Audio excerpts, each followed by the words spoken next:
Bonjour la plèbe, et comment ils vont? Paix, prospérité, bonheur, santé, succès dans vos entreprises vertueuses, tout ce que vous voulez, je vous l'offre. C'est cadeau, c'est cadeau. Certains le savent, actuellement je suis au Brésil pour un projet de recherche, nature du droit et droit de la nature. Là tout de suite maintenant je suis en Amazonie, c'est pour ça que je vous offre des petits plans sympas avec des petites chutes d'eau, des cascades. Bon par contre les moustiques ils te mordent pas ici. Ah non, ils t'empalent avec des lances directement. Ouhouhou. Je sais pas s'il est passé à la caméra lui, mais il avait un dard. Non, il m'approche pas. Bref. Je suis en train de m'égarer là. Oui, je ressors de 2 semaines à Brasilia où j'ai pu suivre pas mal d'événements autour des droits des peuples indigènes. Il y avait tellement d'événements que la ministre des peuples indigènes a dit que ça serait l'avril indigène. Tiens, vous voyez, là c'est elle. O Abril Indígena. On va pas refaire des centaines d'années de lutte, mais les dernières années pour les indigènes, ça n'a pas été fou avec le gouvernement Bolsonaro. Les droits des populations indigènes ont stoppé, voire même régressé.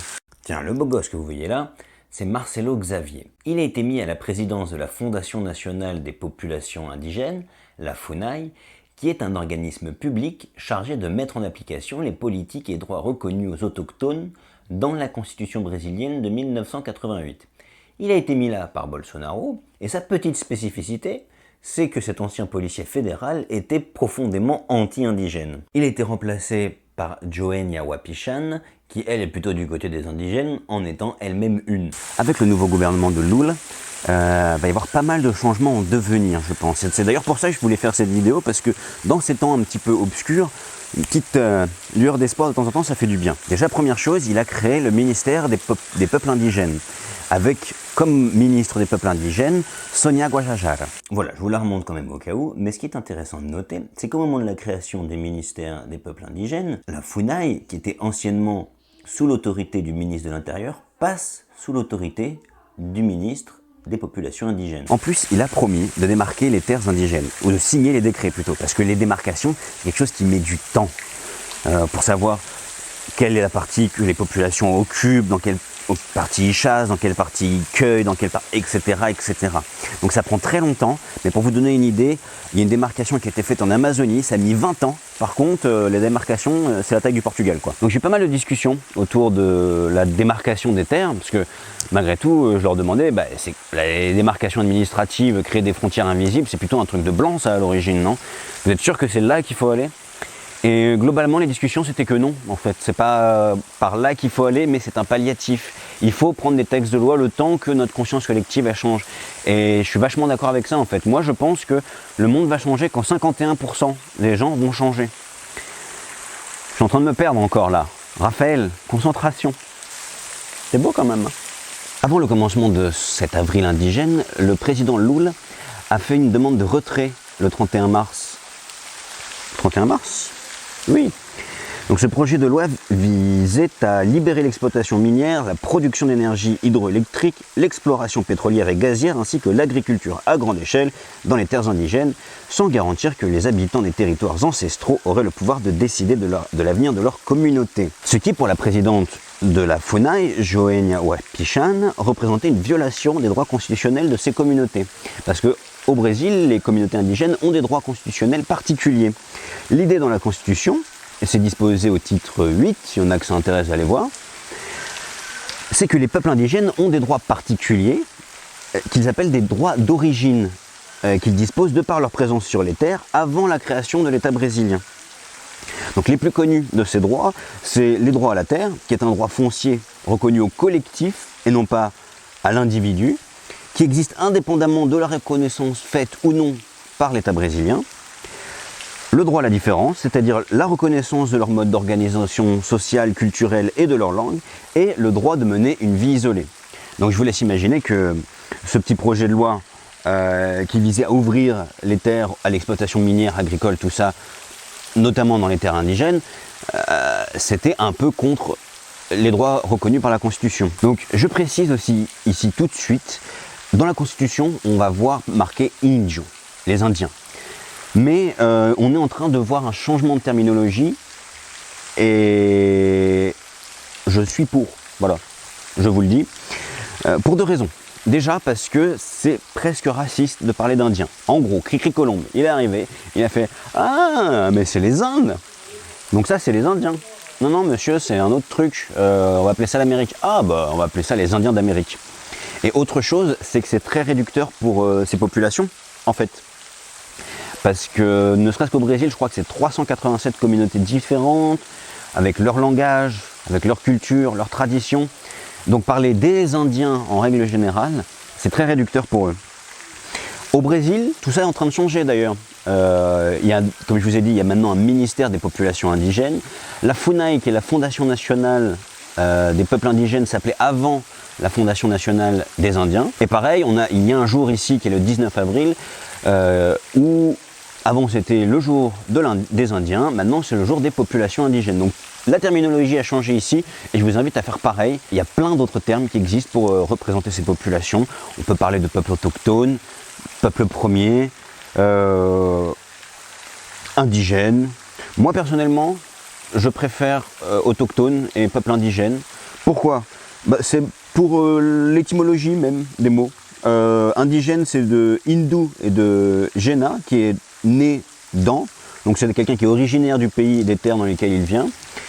Et autochtone, ça vient de autos, qui signifie soi-même, et de ktone, qui signifie la terre. Donc c'est un peu le même concept, quelqu'un qui appartient à sa terre. Les 2 premières semaines, il y a eu pas mal de conférences autour du renforcement de la FUNAI et sur les droits des indigènes.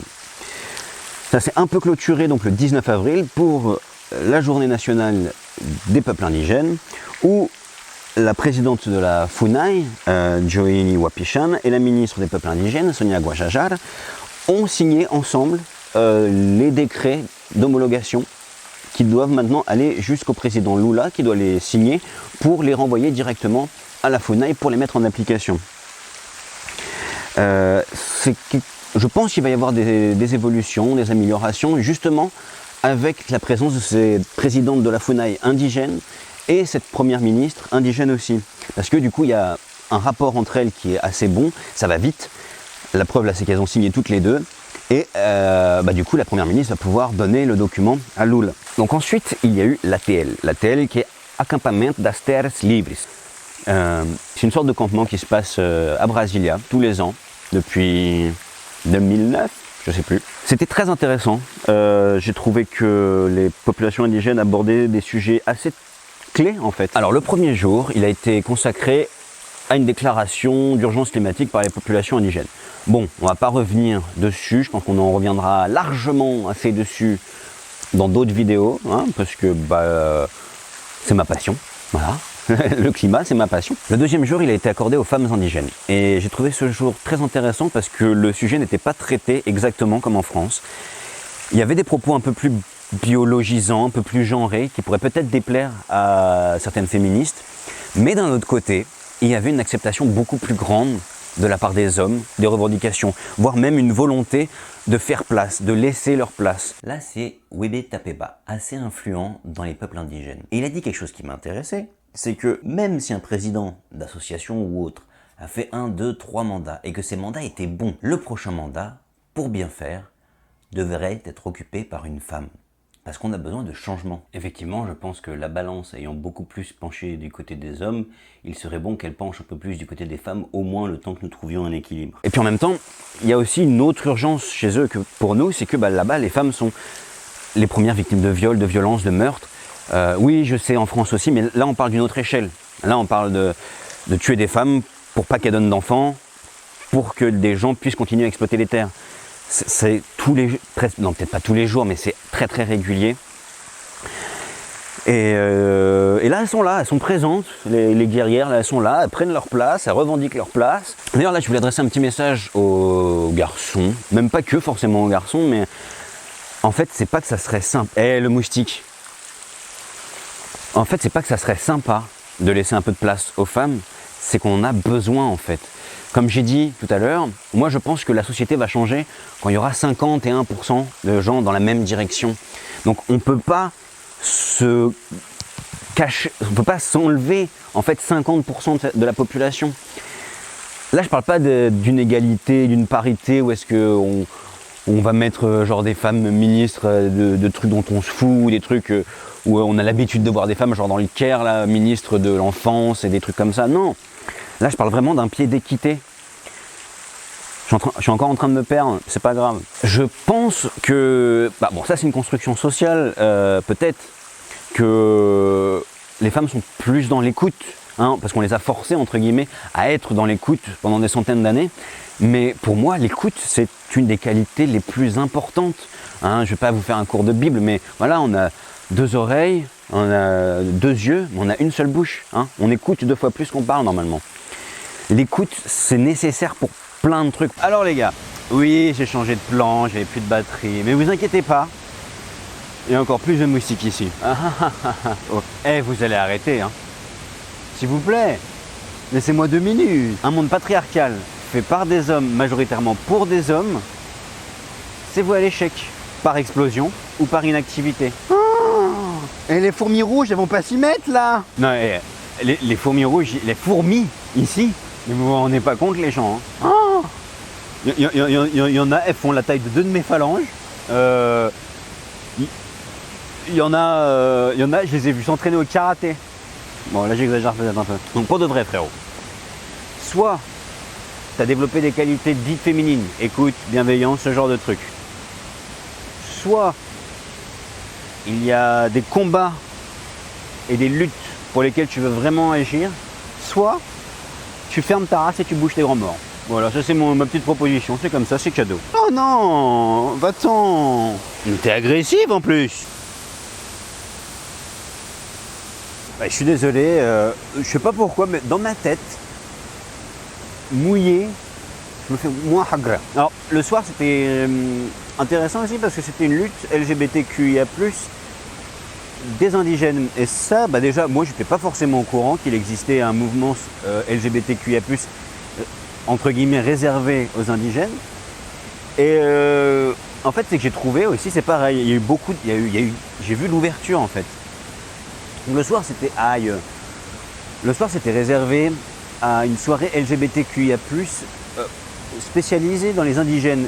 Alors déjà, outre le fait que je ne connaissais pas cet asso, qui est pourtant très grande d'ailleurs, ce que j'ai trouvé intéressant, c'était l'ouverture que j'ai pu voir là-bas aussi. C'est-à-dire que on a vu des chefs indiens arriver avec leurs bâtons, leurs trucs et tout. Et bon, il y en a qui sont un esprit un peu plus traditionnel que les luttes LGBT. Pourtant, c'était très bien accepté. Je me demande si c'est en fait le fait que malgré tout ça, ce sont tous des indigènes qui ont tous une manière de lutter et ils veulent lutter pour la vie. Et c'est d'ailleurs le main mot des LGBTQIA+, de là-bas, c'est nous on est là pour célébrer une autre forme de vie et une autre forme de beauté. Et je pense que ça a touché pas mal d'oreilles là-bas. J'espère que ça en touchera quelques-unes ici aussi. Et je voulais dire, venez, le temps qu'on s'occupe du vrai problème, du style Macron, Zemmour, ce genre de personnes-là, les entreprises, venez, on oublie un peu ce qui nous divise, les couleurs, les religions, les orientations sexuelles. Venez pour l'instant, hop, on met ça de côté.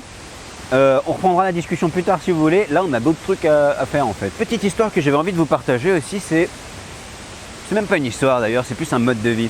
Mais dans la forêt, les indigènes ne peuvent pas se déplacer tout seuls.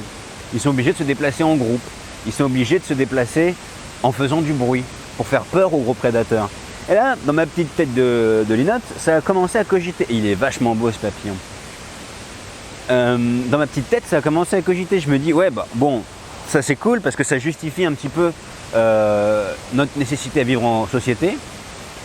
Mais ça marche pas pour chez nous. Si, en fait. Chez nous aussi, il y a, même si on n'a plus de prédateurs dans la forêt et qu'on vit plutôt en ville, on a des prédateurs, on a des gens qui tuent à tour de bras par réforme, par politique, par mesures économiques. Actuellement, les indigènes luttent pour la démarcation de leurs terres.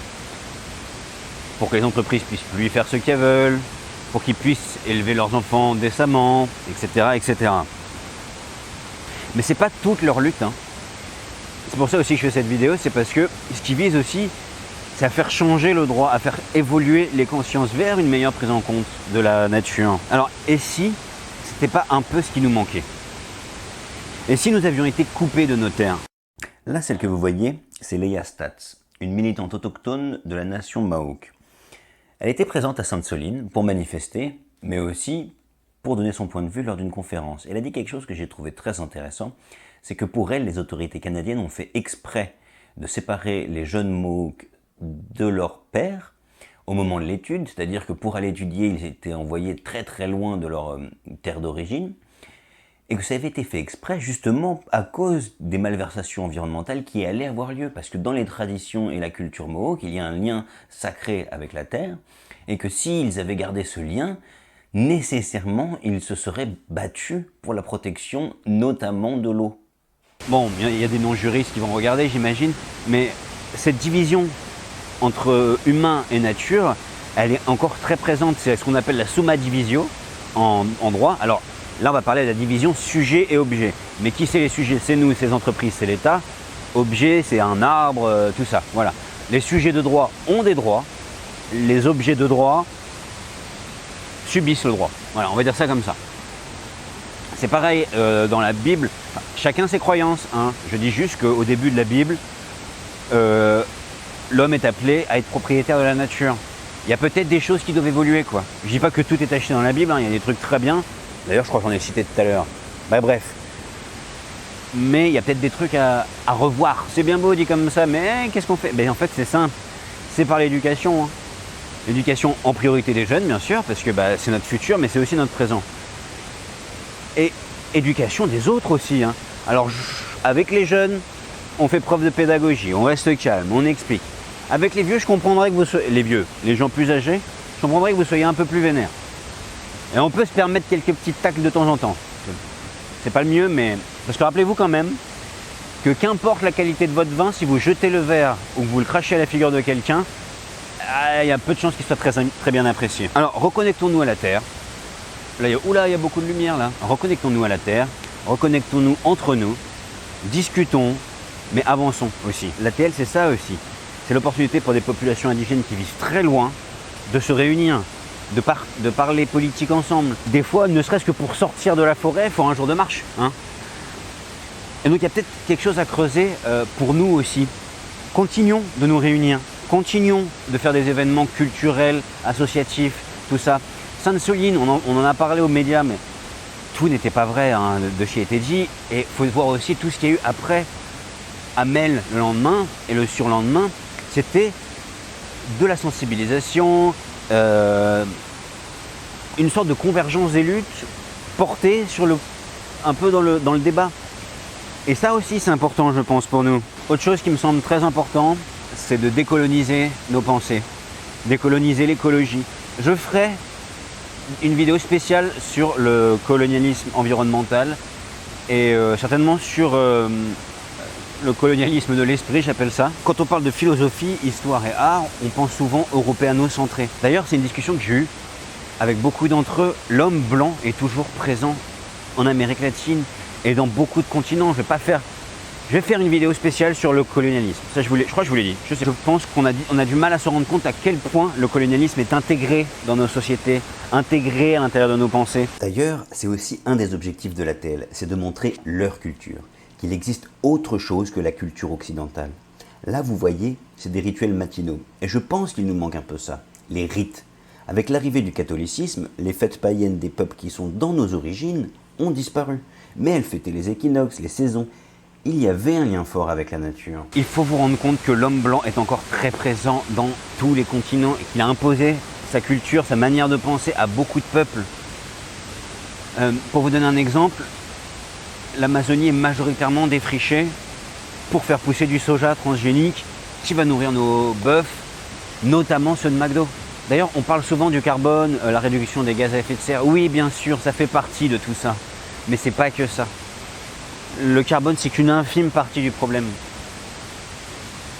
On en parle souvent, mais c'est quelque chose de très anthropocentré. Voilà, on essaie de réduire les dégâts que nous, on a fait et que nous, on sait mesurer.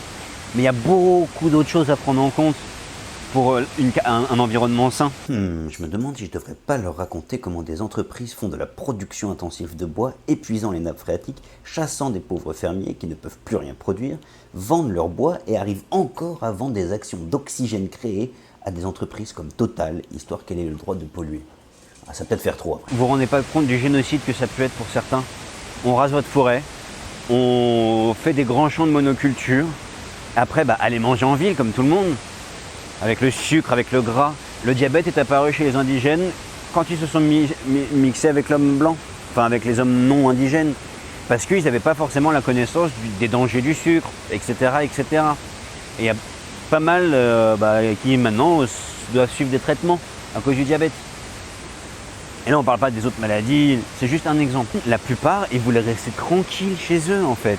Sauf qu'on les force à changer d'alimentation, à payer aussi pour cette alimentation. Donc, on les force à travailler pour cette alimentation. Et ils développent des maladies que leurs plantes ne peuvent pas guérir, en fait. Le diabète, sûrement que le diabète se soigne avec une plante. Sauf que ça, ils ne le savaient pas. Ils ne le connaissent pas, le diabète. Deux dernières choses. Le truc que j'ai trouvé très impressionnant, c'est la force de volonté qu'ils ont. C'est-à-dire qu'il y a 80 ans, très peu d'indigènes parlaient portugais. Ils ne voulaient pas vraiment se mélanger. Maintenant, les jeunes indigènes vont à l'université, même s'ils sont obligés de s'expatrier pendant un temps. Ils vont faire du droit. Ils vont faire des trucs qui leur permettront de défendre leurs origines, leur communauté, leurs terres. C'est vraiment très impressionnant de voir l'investissement de ces jeunes. Et de voir aussi que ces jeunes sont en train de tirer le mouvement vers le haut. L'éducation par les jeunes, comme j'ai dit. Et deuxième chose, c'est l'avant-dernier jour, jeudi, j'ai accompagné un groupe d'indigènes qui est allé comme ça, sans rendez-vous, à la Fondation nationale des peuples indigènes. En mode, on est là, on n'est pas là pour 3000 ans, on repart demain. On repart au fin fond de notre foi, donc on peut parler aujourd'hui. Et ils se sont imposés et ils ont réussi à avoir leur discussion. Ils auraient voulu aller au ministère, bon là c'était un peu plus compliqué. Mais il y a certainement quelque chose à tirer pour nous aussi. Allons à l'encontre du pouvoir. À force de lutte, ça finit par marcher. Ça, c'est moi, avec la cravate traditionnelle Chavanche qui m'a été offerte. J'étais au discours de Lula, mais comme il y avait un bruit de fou, je vous le dis en voix off. Lula a signé les 6 décrets de démarcation et donc, comme je vous l'ai dit en début de vidéo, ça va retourner à la FUNAI pour être mis en application. Donc voilà, c'était un peu la petite vidéo un peu hors format de ce que je vais faire prochainement. La prochaine, c'est Macron, roi des Français. Voilà, je tease un peu. Se rendre bien compte que quand même, c'est leur terre, entre guillemets, qu'il faut aussi trouver des alternatives au système en place. Et comme l'a dit la première ministre des peuples indigènes, peut-être que certaines des solutions se trouvent chez les populations indigènes. On a à apprendre de ces peuples sur notre manière de gérer notre environnement. Donc, on se reconnecte à la terre, on se reconnecte entre nous. Comme disait Kenny Arcana, un point levé, une main ouverte. C'est mieux si c'est la gauche qui est ouverte, mais bon, ça dépend des gens. Et message de soutien aux frères et sœurs, aux guerrières et guerriers de la lumière qui sont en train de lutter pour des causes justes.